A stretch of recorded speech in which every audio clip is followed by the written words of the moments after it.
पनीरपेक्षा ही अगदी tasty tofu bhurji फक्त बनवा 10 मिनिटातच। त्याला काय काय साहित्य लागतं तर ते बघूया।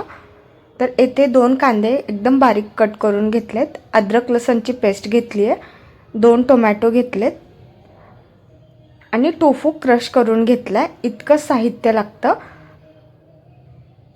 आणि कोथिंबीर बारीक कट करून घ्यायची वरतून भुरभुरण्यासाठी। ही एकदम प्रोटीनयुक्त अशी रेसिपी आहे, तुम्ही एकदा बनवाल तर बार बार करून खाणार हे नक्की। तर इथे 3 चमचा दही घेतले, त्यामध्ये आपल्या चवीनुसार लाल तिखट टाकायचं आहे, धने पावडर टाकायची आहे, हळद टाकायचं आहे, काळं तिखट टाकायचं आहे, परत गरम मसाला टाकायचा आहे आणि मटन मसाला टाकायचा आहे एव्हरेस्टचा, तुमच्याकडे जो कुठला असेल तर तो टाका आणि चांगलं मिक्स करून घ्यायचं आहे। जर तुम्ही या पद्धतीने टोफूची भुर्जी कराल ना तर पनीरची भुर्जी करणं विसरून जाल हे नक्की, आणि झटपट होते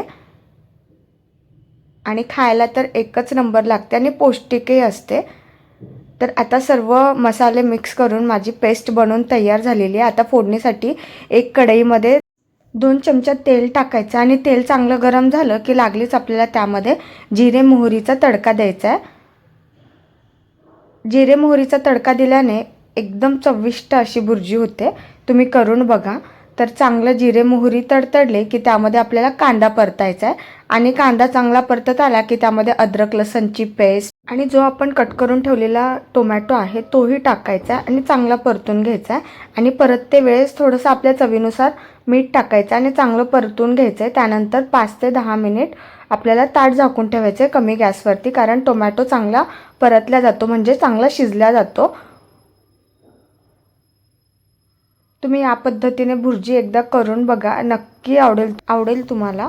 तर आता तो जो आपण पेस्ट बनवून ठेवलेली दह्यामध्ये जे मसाले टाकलेले तर ते मसाले टाकून चांगलं मिक्स करून घ्यायचं आहे आणि चांगले मिक्स झाले मसाले की त्यामध्ये आपल्याला जो टोफू आपण क्रश करून ठेवला आहे तो टाकायचा आणि चांगला मिक्स करून परतून घ्यायचा आहे। पूर्ण मिक्स करायचा, मसाले पूर्ण एकजीव होईपर्यंत मिक्स करायचे आणि चांगलं मसाले मिक्स झाले की आपल्याला त्यावरतून मस्त जेवढी जास्त कोथिंबीर भुरभुरू तेवढं छान टेस्ट येते। आता कोथिंबीर भुरभुरायची आहे।